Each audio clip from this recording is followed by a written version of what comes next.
Like Vernon Howard said, the man who's under psychic, the person who doesn't believe in psychic hypnosis is probably the one under it. And talking of that, it turns out that we have this amazing statement from John Dean in his book Worse Than Watergate. Paul O'Neill, who was a member of the National Security Council as well as being in charge of fiscal policy, made a shocking revelation to Ron Suskind that not only are public events scripted, but even cabinet and other meetings within the White House, people yield themselves with perfect docility to our molding hand. And see, we have kind of been told this fact about the control. Not only in popular songs, ads, and movies and literature, or the stuff that they create that also suggests this, but we've been told it openly.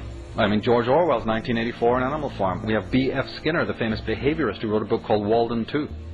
And we have Aldous Huxley in Brave New World and Brave New World Revisited. Another way to look at it, though, is generally my take on it, which I've tried to express in Architects of Control and other work. And that is that, look, you can't continually be talking about tyrannies as if it is a gun to the head, and we're being forced and coerced all the time.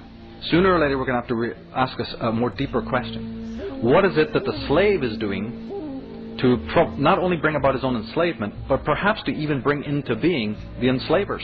Because ultimately I believe that this master-slave thing is a relationship. It is in our relationships on the intimate domestic level, and it is further up the fractal. And as you know, 9 times out of 10 in the so-called conspiracy or alternative movement, that is not being dealt with. There's a lot of finger pointing, there's a lot of pointing out who the enemy is, and that's very valid and important. We need to do that.